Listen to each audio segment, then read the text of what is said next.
Organizer today.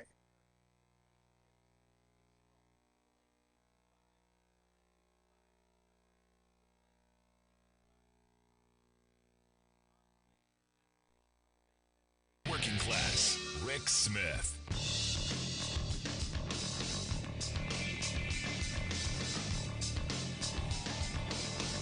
And welcome, brothers, sisters, working class heroes. This is the Rick Smith Show. Thanks so much for being here today on the big program. Lots to get to, lots to talk about. Going to start today off with Paul Begala. You know things are bad when Paul Begala is going after the Democrats. His quote just grabbed me. He said, quote, somehow in my lifetime, Democrats have gone from the party of the factory floor to the party of the factory lounge. And I'm going, I'm checking the watch, going, Paul, when did you wake up to that reality? When did that kind of get you?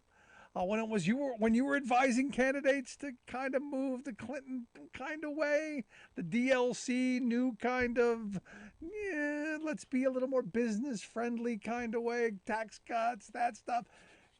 Just kind of wondered. And hey, glad you're here. Glad you've come around. Glad you're on board. Glad you finally figured it out. Now let's right the ship and get them moving in the right direction. And look, I think President Biden has been there. I think he is the guy who is right now the right guy in the right moment. And look, doing what he can on the inflation front. We've been talking about this the last couple of days. I think you need policy gonna move in the right direction, obviously, but you also need pressure on some of these big companies and incentives. Now, Wednesday, the president announced some things to help us boost domestic food production. Interestingly enough, I mean, we are the breadbasket of this half of the hemisphere. Why we don't already have these in place? Well, you can blame our trade policies. You can blame mass consolidation, and I do. But you can also blame just corporate greed, because remember what happened to the small family farmers back in the '80s and forward. Do you remember what happened to the mid-sized farmers? Now we've got these massive corporate farms, and well, there's part of me that looks at this policy and goes, okay, we're going to be giving money to these farms to double up on crops. We're doubling funding for domestic fertilizer production. You're going to give some technical assistance to farmers to help expand some things. That can expand insurance for double cropping, putting two crops in the same field. We're going to do some of that. We're going to fight on those fronts because we have to.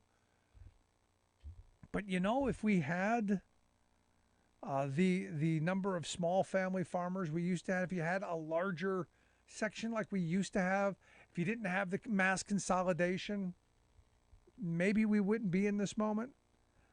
But this is what the hand that Biden was dealt, the hand the country's dealt, and the direction that we've got to deal in this moment. But there's part of me that just goes, it hurts giving these huge multinational corporations any more resource just to do what needs to be done. I mean, this is what's frustrating about this, because these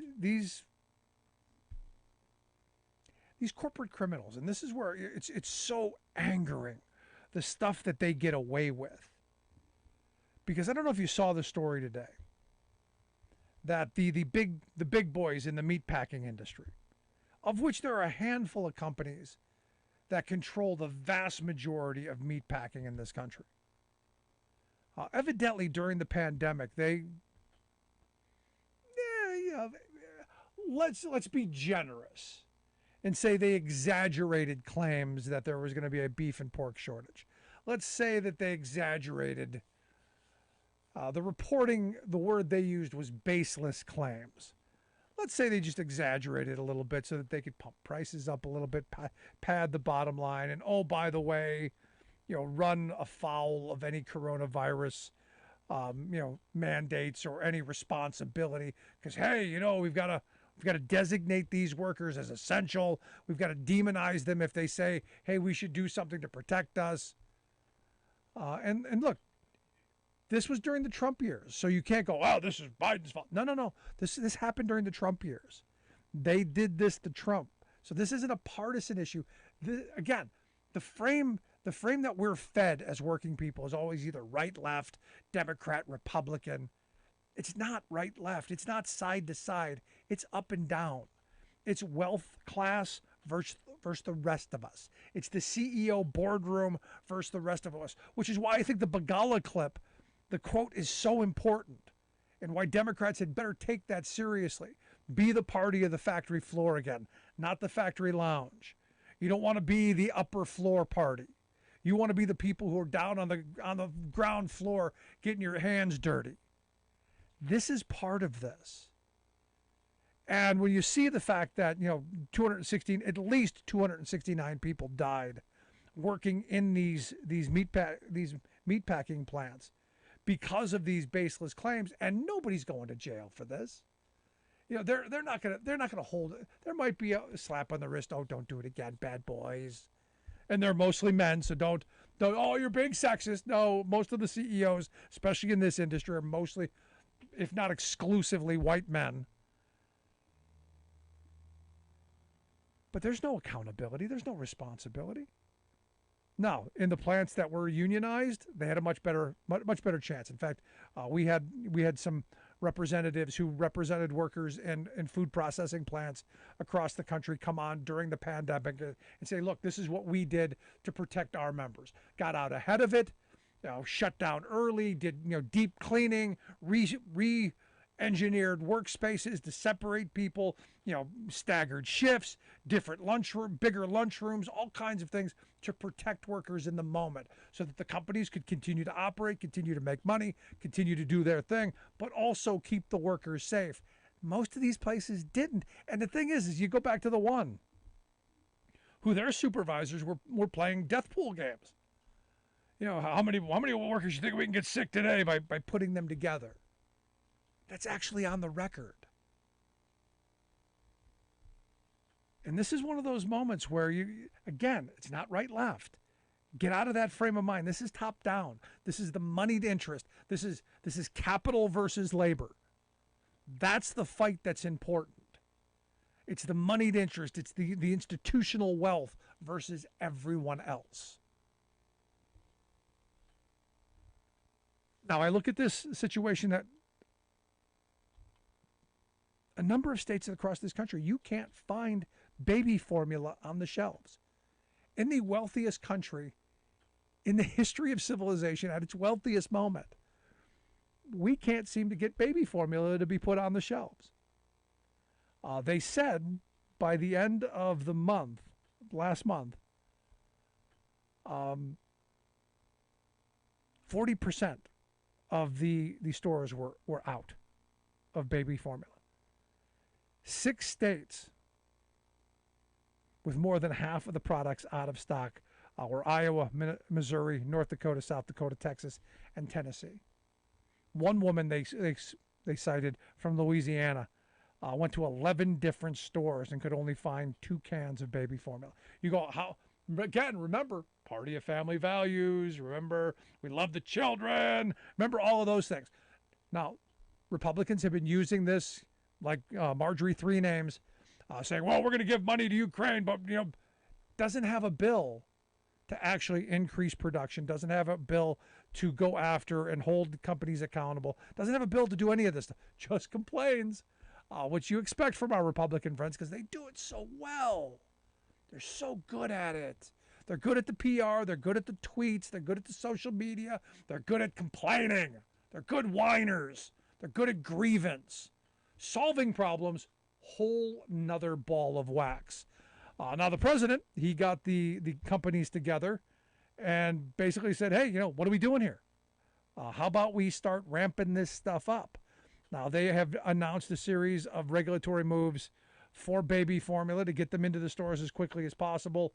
And they're also pushing the Federal Trade Commission to crack down. I think a big part of this, again, I guess it's just because I'm jaded, because I view our corporate titans as greedy and opportunistic.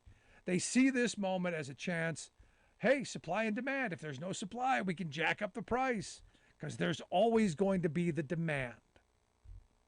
because we're not going to be able to, in our society at this moment, we're not going to be able to do what needs to be done. And that is to give families the ability to have parents who can stay home, to take care of their children, give them the opportunity to not have to use formula. There are ways. There are ways of the past. There are magical ways. And women know what those are. But again, you can't do that if you're working 2-3 jobs just to make ends meet. You can't do that if the kids are in daycare. You can't do that. You can't. And this is where policy, again, where is my party of family values? Where are my pro-life folks who love the children? Where are they with the, hey, let's get mom a chance to stay home for 2 years to make sure that, we don't need formula.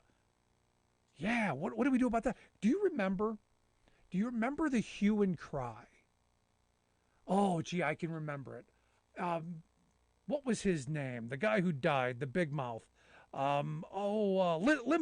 That's his name, Limbaugh.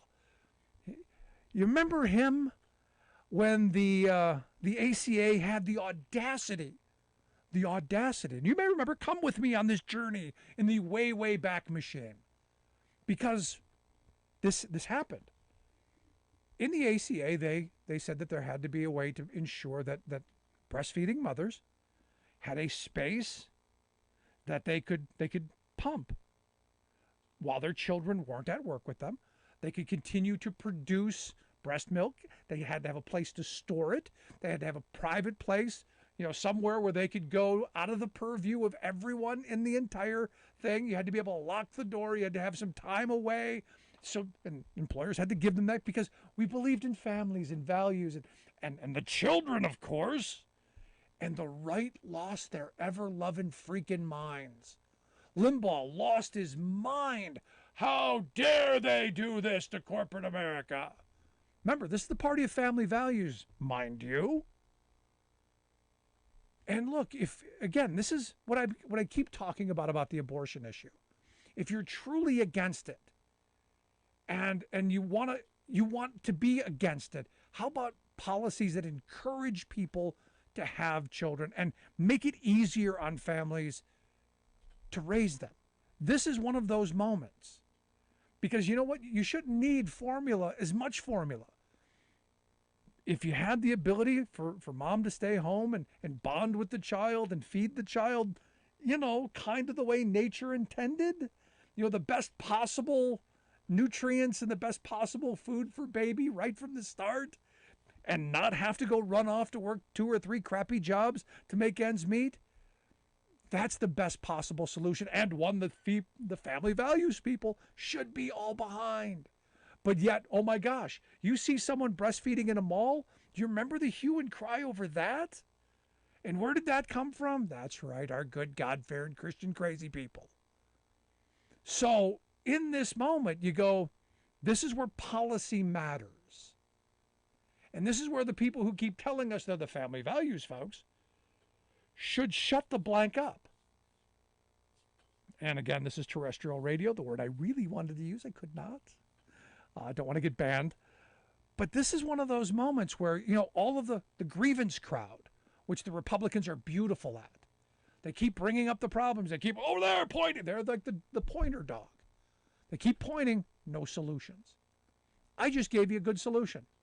And I gave it to you for free. So I'm challenging my pro-life Republican friends to go, you know what? Rick's got a great idea. We should be the party that we say we are and come up with policies that are going to encourage people to want to have children, and policies that are going to help them raise those children, and policies that are going to, move us in a direction that we're, not demonizing. And maybe we can fix some of these problems. Now, also, the Biden administration is going to allow more imports of baby formula because clearly the manufacturers haven't been able to keep up. Now you go, but Rick, one of them had a problem with some bacteria. They had shut some lines down. Yeah, that's the problem with mass consolidation. That's the problem with having only a handful of companies. This is the reason we need to break up these big monopolies, and we need to have more production by various companies so that if one goes down, the rest of them can pick up the slack, ramp up production, and meet our demand. This is why 1, 2, 3 companies bad. Again, my conservative friends, they used to understand and they used to believe that. Sadly, not so much anymore. And that's a problem. And look, I'm not saying there isn't a problem. We need formula. I'm not saying there's not a problem with inflation. We've got it. But just don't stand there and point it out. How about some solutions other than, it's all Joe Biden's fault? Crazy people, I'll tell you. Love to hear your thoughts. 1-866-416-RICK, 1-866-416-7425. Back after this.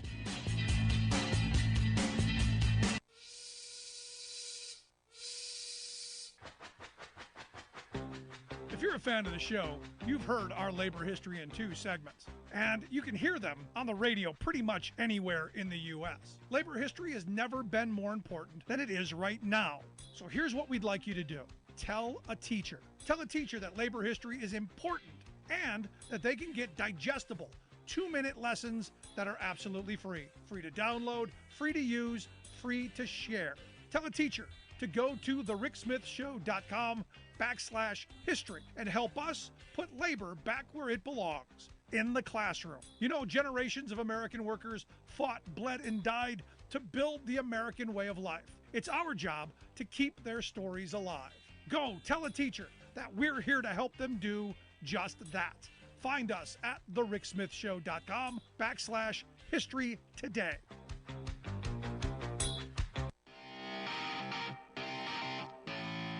Welcome back to the Rick Smith Show. Now, here is Rick Smith.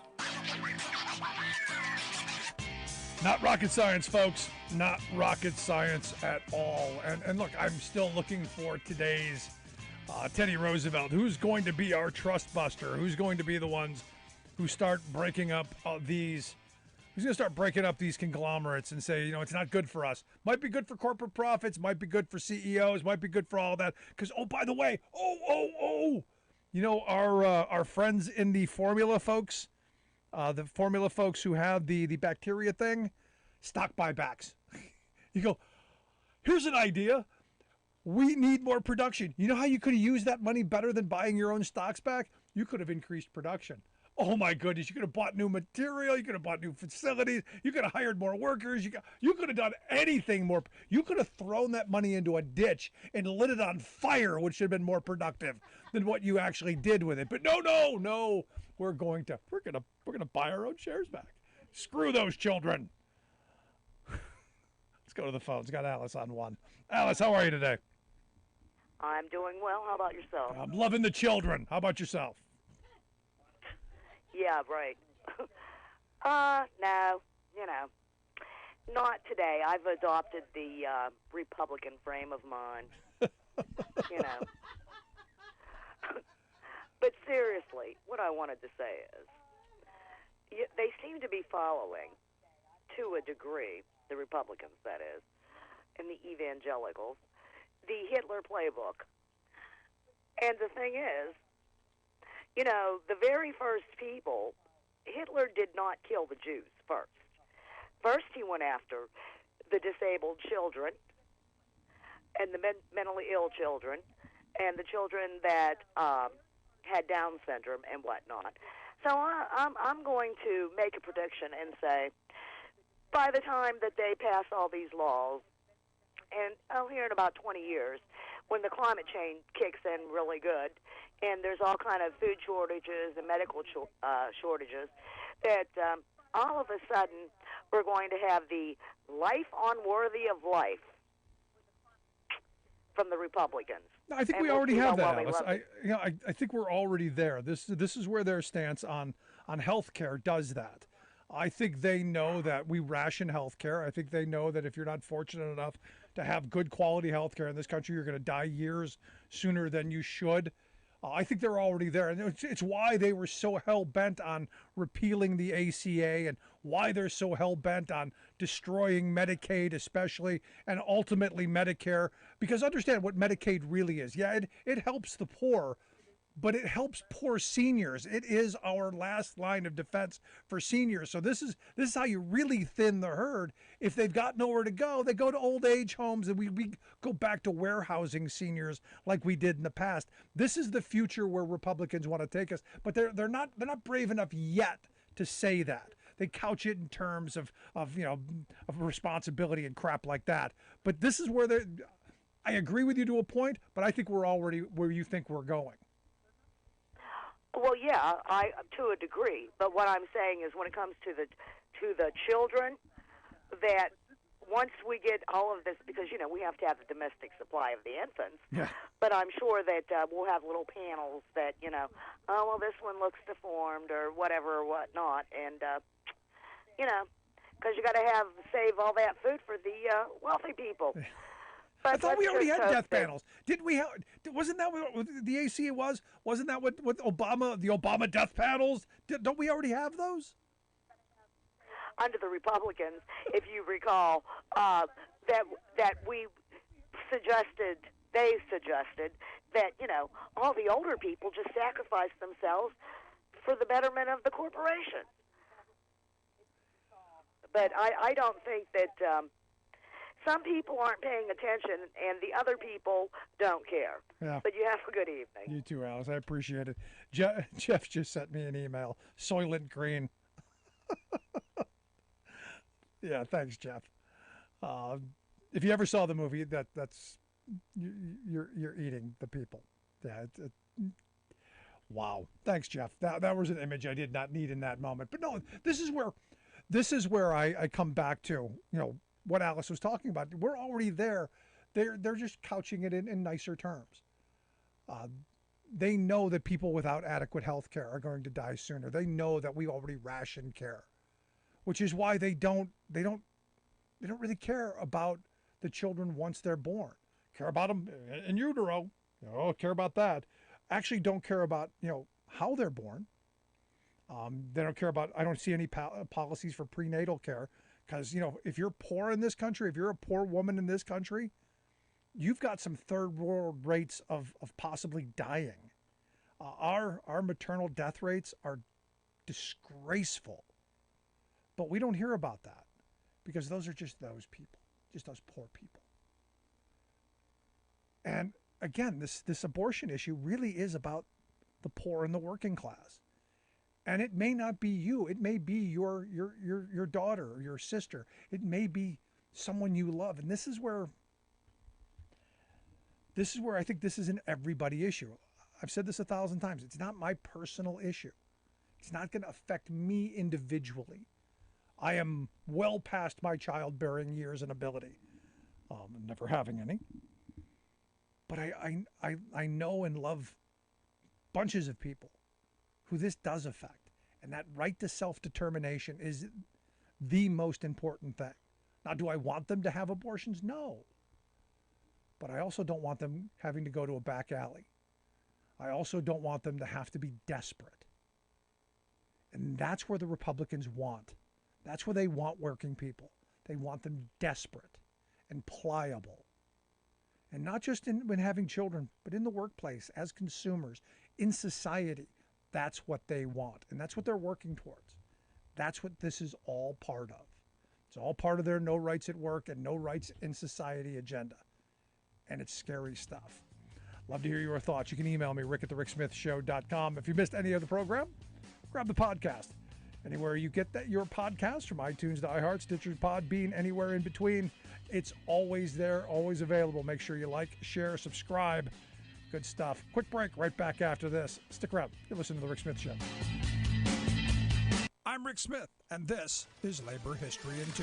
On this day in labor history, the year was 2008. That was the day Immigration and Customs Enforcement agents besieged the agri-processors meatpacking plant in Postville, Iowa. At the time, it was the largest immigration raid in U.S. history. Nearly 400 workers, mostly from Guatemala and Mexico, were rounded up, detained, and arrested on charges of identity fraud and entering the United States illegally. The raid was part of a nationwide campaign targeting suspected targeted undocumented workers. The raid essentially killed two birds with one stone. It quashed the union organizing campaign the United Food and Commercial Workers Union had been waging for over 2 years. It also dashed the hopes of the Department of Labor investigators looking into allegations of substantial abuses at the plant. UFCW leaders noted the raid served to eliminate hundreds of witnesses to labor violations at the plant. The raid did uncover at least 29 cases of child labor violations, with children as young as 13 years old working on the killing floor. But Minneapolis UFCW organizers maintained that company agents routinely followed UFCW reps on home visits and threatened workers they spoke with. They noted that wages are extraordinarily low, basic worker safety and protection is miserable. It's intensified by the fact that this employer was able to come up with a more vulnerable workforce and abuse it over the long haul. These workers were quickly convicted, jailed, and then deported. They were soon replaced by a fresh wave of Somali refugees who complained of the same low wages and poor working conditions. The company was eventually fined for countless violations and its CEO arrested. It emerged from bankruptcy under new ownership and has yet to be organized. Labor History in 2 brought to you by the Illinois Labor History Society and The Rick Smith Show. For more information, go to laborhistoryin2.com. Here are two terms you don't expect to see together: the state of Alabama and progressive leader. Okay, I'm a Texan, so I have no standing to point at the rank regressiveness of any other state government, but still, Alabama? And yet, the Camellia State has flowered as a model of strong progressive action in one area of critical public importance: quality child care. It's a cliche to say our children are our future, but it's also true. Why then do we invest so little in our littlest ones, our future? America's child care system is a national disgrace, failing to provide safe places for children of working parents and failing to boost the education of pre-kindergarten tykes. Moreover, the abject failure of state and national officials to meet this basic social need is spreading inequality, rolling back opportunities for women, and severely restricting economic progress. Yet, Alabama officials have recently been setting the national standard for effective pre-K programs by making a major investment in its 4- and 5-year-olds, operating a statewide child care network. A major factor in its success is a 2-generation approach, not only educating the kiddos, but also providing support materials and coaching so that parents engage as their children's first teachers. Producing demonstrable results year after year, the state's public network gets bipartisan support and funding from the Alabama legislature. The program is free and available to all, with special attention devoted to enlisting often overlooked families in rural, poor, and people of color communities. Alabama is paying and respecting teachers as the professionals they are.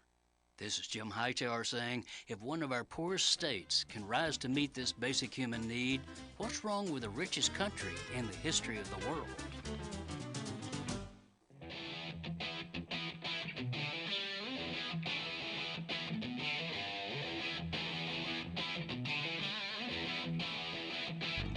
Welcome back to the Rick Smith Show. Now, here is Rick Smith.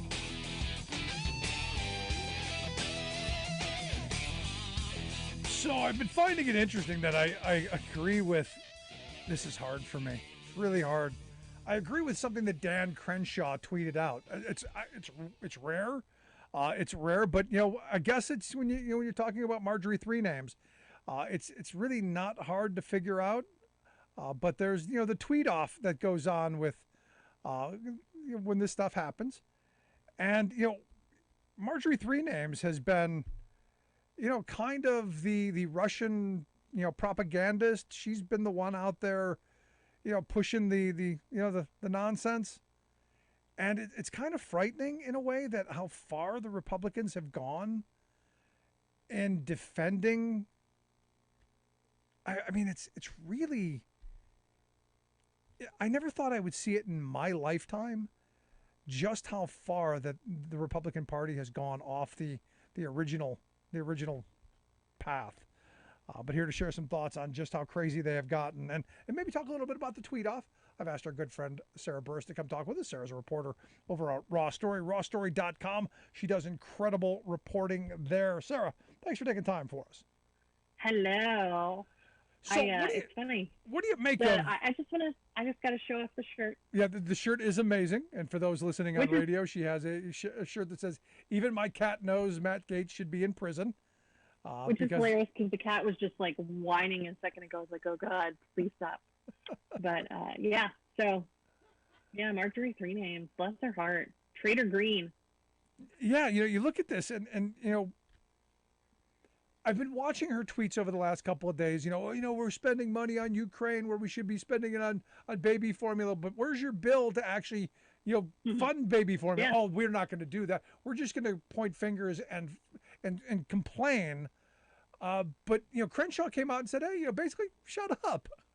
Yeah, seriously. And the thing that's really bothering me about the whole baby formula issue is there's a plant that actually, is on hold right now because a big recall happened. Like there was some kind of bacteria that was in one of the formulas and 2 babies died.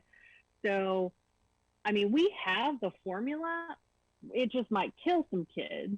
So if they're cool with that, then turn the plant back online without any regulations and give that bacteria stuff to the baby. Well, ultimately, that's the world that they want us to be in, the deregulated state. But for me, the part of this that I took is this is the reason that mass consolidation of industry is a bad idea. Had we a number of companies that made baby formula, okay, one of them screwed something up, one of them's got a problem, all the rest of them could have ramped up production. This, to me, is the reason why we start breaking up these conglomerates and these monopolies and go back to a competitive system. Exactly, and a part of that, too, is that this company it supplies a certain area of the country, so there are parts of the country that are going to be more affected by this than the others. And there are so few companies that actually make this stuff that I guess that's making things even worse. We could deploy the Defense Production Act and start ramping up that kind of thing. But does Congress want to have the government pay for that? Like, are they into that kind of thing? Because it seems like they didn't want to pay for a lot of stuff. So what do you do? Where's the bill, Marge? This is where the party of family values. And in this moment, this is one of those moments where you go, okay, now's the time to put up or shut the blank up. Yeah. Where's the policy that's going to ensure that families can feed the children, the millions of children that you now want born? How are we going to feed them? How are we going to make sure that we have the production to feed them? And especially in this moment, where's your policy? Oh, that's right. We're just going to point at Joe Biden and go, he did this. Yeah. But that's their thing. And I keep wondering if that's going to be their campaign for the next several months and into 2024, then you'd think we'd have this in a lock, because there's only so much pointing at Joe Biden is going to work. We've tried this. We've had this campaign with Donald Trump, and it ended up to bite us in the behind, because there's only so much pointing at the other guy that you can do before people start asking about, okay, well, what's your solution? And if you got to have the answers. That's the problem. And you got Marge Green, and then I just saw our good friend Marsha Blackburn was making the same kind of comment, and so I was just like, Marsha, get that formula that's killing kids back online. Yeah. We could be feeding a lot of babies with that. No, but I look at Marjorie Taylor Greene, and she's out there, screaming about this and screaming about the money we're giving to Ukraine, and I agree with Crenshaw saying, is that he said still going after that slot on Russia Today, huh? And it's true. It seems like they're auditioning for their next job, as Putin's spokesperson. Yeah, and what's crazy to me is, Tucker Carlson ended up doing his whole show in Hungary, and he's done this whole Putin worship stuff. And so with stuff like those people, you have to wonder, how much are they going to make off of this? Like, do they have their regular Fox News salary or OAN salary, and then maybe they're getting some scrub from under the table from the international guys? Like, what's really going on here? And I mean, maybe if Marge wants to leave and go work for Russia and do a show there, I say farewell. I'll start the Go for it. GoFundMe account to get her to go. Yeah, absolutely. Yes. Yeah, absolutely. But the question then becomes, and look, I was a kid growing up in the 70s and 80s, at the end of the Cold War. I still remember the mutually assured destruction mentality. I still remember, the fear of nuclear winter. I still remember the Russians were the enemy. And especially, the Republican Party, Reagan took on the Ruskies and, all that kind of stuff. And to have the party of Reagan now being the party of the Kremlin just seems really weird to me, which is why I thought it was interesting that you had written a piece about Steve Schmidt's comments about, fights almost breaking out during the McCain campaign over, people within his campaign who were, had some interesting ties to Russia. Yeah, the conversation with Steve Schmidt online, I think everybody was really paying attention to this fight back and forth that he was having with Meghan McCain.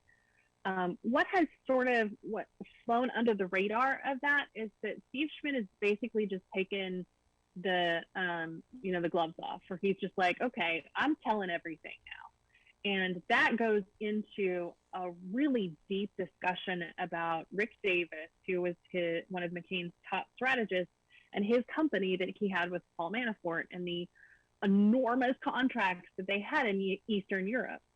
And this idea that John McCain actually kind of knew that his campaign was infiltrated by these guys, and he just sort of compartmentalized it. And I mean, it was several people, the way that Schmidt tells it, there's several people on the campaign who kept trying to talk to him about this. Like, dude, there are these Russian people, and John McCain was never a pro-Russian guy, like far from it. Very, very anti-Russia. And the way that Schmidt says it is, it's like he really genuinely thought that he needed people like Rick Davis and Paul Manafort to get him elected, and they just basically ended up swindling him. Yeah. I think he said by the end of December 2007, the campaign was completely bankrupt, and it was all because every dime that they spent through the campaign had to be funneled through Paul Manafort's company. And he said, it goes back to Bob Dole in '96 and the Bushes, and like there has always been this nebulous lobbying firm that is working its way into each presidential campaign and trying to, finagle their influence. And they're very heavily tied to Russia and Oleg Deripaska and those guys. So, and some of it openly, because look, we courted the capitalists because they're no longer communists. They're now capitalists, and we wanted to encourage that relationship. And I understand the argument that the right was making, because they're capitalists. They're like us. They're Wall Street types. No, they're not. They're not. They're not. They were appointed. Like, the oligarchs are basically Putin's people that he installed in those CEO positions. You've got a guy who's running an oil and mineral company who has a degree in physical education. Like, come on. How did this dude get his job? Oh, he's BFF with Putin. That's how. And now he's a billionaire. One of the richest people in the world. I guess it's good. I guess it's good to be in the right spot at the right time. Yeah. But, I mean, you got to be careful, because the second you start hacking off Putin or, funneling your money towards your next fancy yacht, he's going to drop some poison in your underpants. No, and I think I don't think people know exactly how much damage someone like Paul Manafort has done to this country and to the globe, actually, how much influence that guy alone has had in some of the dirty dealing and backroom underhanded stuff that he's done and been a part of it. And you could put Bannon in that. You could put that whole little goofy cabal, we could even to a small extent, Rudy Giuliani and his ties to the Mujahideen cult and all of those, all of those ties of international money that has enriched our political class of elites that now Republicans seem to be all in bed with. And I would say that now we're getting into the relationships with the Saudis. And these are people who I think the White House came out this week and reinforced the idea that the 9/11 findings were that the majority of the hijackers were from Saudi Arabia. Yeah, that's only 20 years too late. Right? I mean, that was an actual piece of information from the 9/11 Commission, and nobody, like, nothing. Why would we go to war with Iraq whenever it was the Saudis? Because we need them, Yep. and there's nobody who's understood that more than Donald Trump. You're listening to The Rick Smith Show here with Sarah Burris. Sarah's a reporter over at Raw Story. RawStory.com is the website. We'll get links out on social media where you can check out the incredible work that she does. Now, I see you've got a copy of the Mark Esper book, A Sacred Oath, and some of the fun stuff that's come out of that, and a lot of the other books. I think my favorite story so far of any of the books, and there's so many, is that Trump actually thought that China had a weather gun. That they could create hurricanes, which now makes sense that why he thought you could maybe nuke a hurricane. So they had their hurricane gun. It seemed like a bad episode of Despicable Me, but it's just one of these things where now Gru is president. But Esper is going down this other path of a whole bunch of other insanity where I guess Trump wanted to call soldiers into D.C. and Seattle and Portland, wanted little Trump soldiers all over the country. Yeah, and one of my favorite times, I guess this happened frequently, that Trump wanted to call in troops into Washington, to Seattle, to Portland, to a bunch of different places. My favorite one, though, was apparently Trump called and woke everybody up one night whenever about a dozen protesters toppled a statue in Washington. And he's just, I mean, like, I don't know if the phone is actually red, but there's the phone that's a secure line from the White House, and apparently it chirps a certain way or something, and so Esper's like describing this whole thing, and he's like, every time I hear it, it freaks me out, and I'm like, crap, I gotta wake up. And so he's just like half awake, fumbling around answering the phone, and Trump's just like, oh my God, they're tearing down the statues, they're coming for Lincoln and Washington next, like, oh my God, the hell has arrived here in Washington. Scramble the fighters. They're living together. Yeah, it was insane. And so he's like, yes, sir, I'm right on it. I'll get right on it. And so he calls Miley, and Miley's like, and of course she's asleep too. And he's like, apparently there's like some riot in Washington with people toppling statues, and they both are turning their TVs on and flipping through the channels, and they can't find any story about it. And they're like, what the hell? So finally, Esper is like on the internet looking for what's actually happening, and it's like, a dozen people. After the statue topples, everybody disperses. Police arrested a couple people, and it was over. Yeah, but can you imagine? Can you imagine if there were video? I want the video footage before he makes the call of him sitting there, anxiously reaching for the phone. I shouldn't. Yes, I should. No, I want that moment of indecision. Should I pick it up or shouldn't I? I want to know what those moments leading up to that call were like. See, I don't think he has that moment. I think he just thinks immediately, I'm the president. You cater to me, and just grabs the phone. But that of all of the things, there are a bunch of fits, just tons of fits that Trump has. Screaming at him about one thing or another. I guess he was really, when Esper made did the press conference where he made some comment about how, it would be bad to use the Insurrection Act during all of the Black Lives Matter protests. Trump was furious about it, and the interesting part of it is that he was more furious about the fact that Esper did the press conference at a time during a hearing in the U.S. Senate where Lindsey Graham was supposed to ask some random dude a question about Russia that Trump thought would, completely free him of all Russia scandals. So that's what it was really about. And so that kind of stuff, and just that everything that they did was couched through the lens of politics. And I think we know that. We understood that about Trump, but to see it from somebody who is very much on the government side of things, to then start to look at this like, oh my God, this is you're basically talking about how every single action the military takes through a lens of a campaign, and that's just not how things work. And ratings. I mean, ultimately, he was the TV president. He wanted ratings. Yeah. So you can't step on you can't step on the money shot. You got to get that. Yes. It completely makes sense. Lastly, I wanted to get your thoughts on today, the top story of today, the fact that the Select Committee is subpoenaing House Minority Leader Kevin McCarthy, Representative Scott Perry, my congressman, Jim Jordan of Ohio, Andy Biggs of Arizona, and Mo Brooks of Alabama. Curious, I guess they wanted to get Ronnie Jackson too at some point. That may happen. But thoughts on this? Any of them going to testify? Any of them going to comply? No, none of them are going to comply. But the thing is it's good for them either way. Like Democrats have basically won this one way or the other. Republicans don't comply. They thumb their nose at it.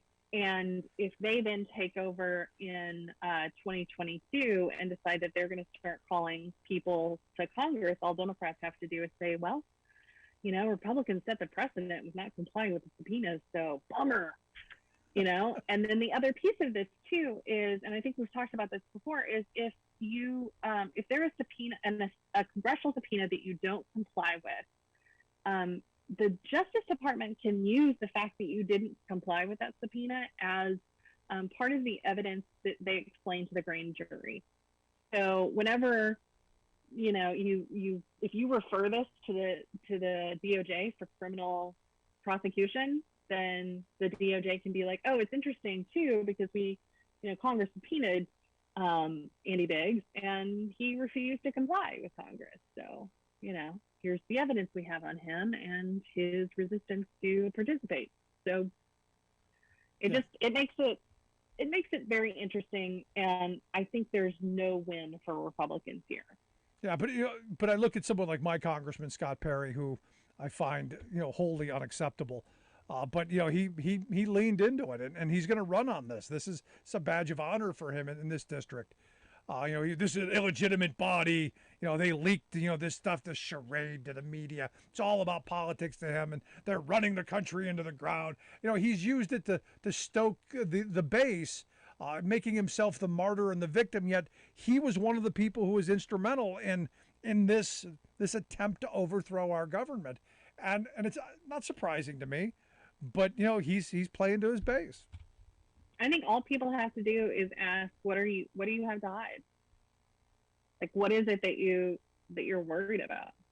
This shouldn't be that big of a deal. If you didn't do anything wrong, then it shouldn't be that big of a deal, right? See, for me, if I was running this Trump's committee, family. If I was running the committee, I would have wanted all these people on the committee so that they're already in the room, and I could just turn to them and I said, well, what were you doing that day? They're already there. See, I figure if you've got Ivanka Trump and Jared Kushner and Don Jr. all showing up to talk to this committee and members of Congress can't show up, what were they doing? What is it that they're hiding? That is an excellent point. Excellent point, which is why you're the reporter asking the important questions. Sarah, I appreciate the time. As always, great stuff. Keep up the great work. Look forward to talking to you again real soon. Thank you. Have a good weekend. You as well, our good friend Sarah Burris. Make sure you check out her work over at Raw Story, rawstory.com, the website. Quick break, right back after this. If you're just joining us, make sure you grab the podcast. Never miss a second, never miss an episode. Always there, always available. Share, subscribe, comment, like, all of that stuff. Quick break, right back after this.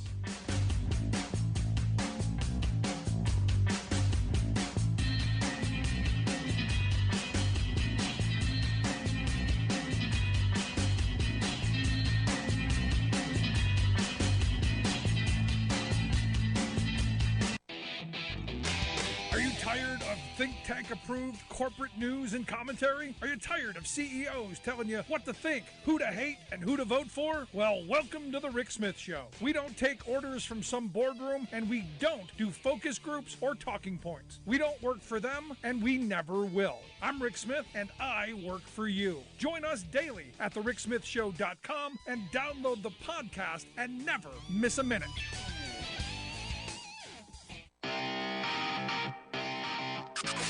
You're listening to The Rick Smith Show, where working people come to talk.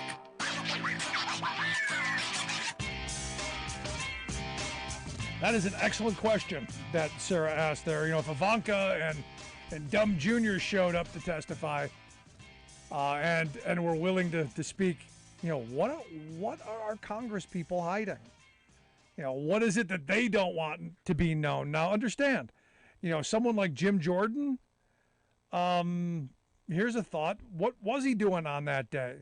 Who was he talking to that day? Oh, that's right. He had a phone call with the president. We know that. What was said? Just kind of throwing that out there.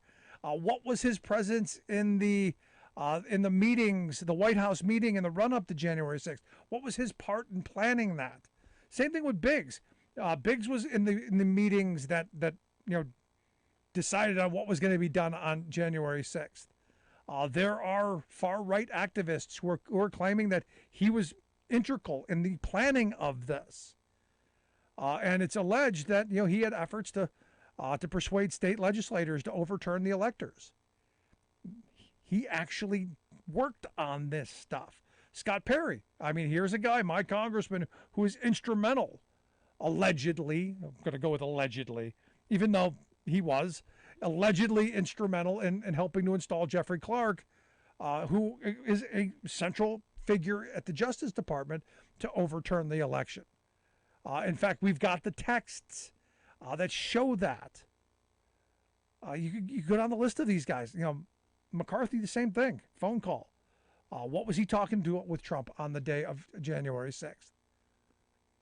And remember, his comments after January 6th were Trump was responsible and should resign. You know, why did you walk that back, Kevin? Just curious. And then, you know, I go to Mo Brooks. You know, Mo, you can explain away a little bit. You know, Mo did do some stuff, but a little jilted after Trump pulled his endorsement. But Brooks alleges that Trump asked him to rescind the 2020 elections. Asked him directly to remove Biden and install Trump. And then to, quote, hold a new special election for the presidency, which would have happened in the House of Representatives, which Trump himself floated in Allentown, Pennsylvania at a big rally that, hey, you know we can win if it goes to the House because we've got the votes. Because then if it goes to the House, it doesn't go on the number of representatives. It goes on the number of states and their delegations, of which I think the Republicans had 26, 24. Even though the Democrats held the number of the House. This is one of those moments where, you know, they should be compelled to testify. If it were you or me or any working person, they would drag you in there. The sergeant of arms would come and get you and drag you in there. But there are high elite muckety mucks. KCAA Loma Linda, 1050 AM, 106.